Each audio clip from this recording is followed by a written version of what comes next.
David Attenborough, respected Sonia Ji,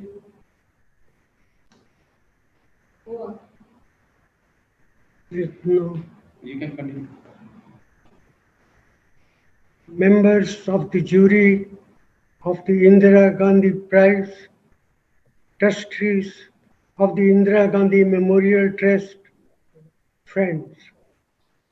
To begin with, I would like to pay tribute to the memory of our former president, Sri Pranab Mukherjee, who chaired the jury for the prize for 3 years and who passed away last month. It was under his guidance that last November the prize was awarded to Sir David. We are very sorry to miss him on this occasion. I am honored to have been able to symbolically present the Indira Gandhi Prize for Peace, Disarmament and Development to Sir David Attenborough. This award today is a unique conjugation because we know how much our late Prime Minister, Mrs. Indira Gandhi herself, was concerned and involved with the protection of the environment and the natural world. As we have just heard from the chairperson, Mrs. Sonia Gandhi, there can therefore be no more deserving recipient of the award at this time when the world is gripped by growing anxiety over the state of our environment and our planet. If anyone who can be described as a living legend in context of the natural world, it is Sir David. Over 7 decades, he has been, if I can put it in this way, the human voice of nature. He has delighted us, entertained us, informed us, and united us with nature in all its glories. Animate or inanimate, there is nothing on earth that has escaped his attention, and there is little that has not been better understood for the knowledge and experience he has brought to bear on it.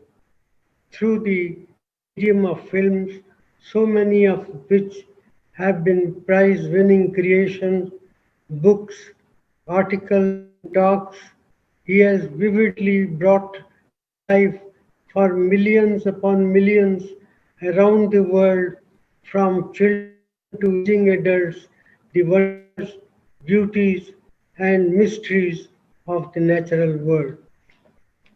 In recent times, David has become one of the most vocal and effective advocates of environmental protection, raising his voice against the wanton destruction of the natural world in the name of progress and the seemingly insatiable needs of the human race. He has warned of disaster if things turn around, and he has solutions to offer. I understand that in the coming months he is releasing a documentary, A Life on Our Planet, A Life on Our Plant, which he describes as his witness statement and offers us hope that, as he puts it, human beings can work with nature rather than against nature. But it doesn't need an epidemic to tell us that we are not in good shape. Climate change, the assault on the oceans, the pollution of the atmosphere, the junk floating about in space, the reduction of forest cover, the extinction of life in rivers, the reduction of natural habitat for any life other than humans, all this is evident to anyone who has eyes to see. To be sure, there is an acute dilemma here. Millions people live in abject poverty. Millions around the world do not enough food, clean water, and surroundings, a minimum acceptable standard of living. In the name of development, nature bears the brunt with its long term crippling effects on that very quality of life we are trying to improve. But like Sir David, I believe that it is possible for us to respect boundaries, to be aware always of the costs of economic development, to refrain from excesses, from ignorant or willful actions that ultimately rebound on us. In India, during the time that I was Prime Minister, we were conscious of our duty to accelerate economic development and raise the standard of living of our people, especially those in poverty. This is, after all, the first priority of any government.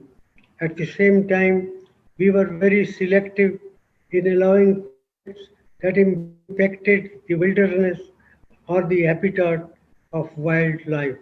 Indeed, we were criticized by industrialists and those who thought we were going to being too restrictive.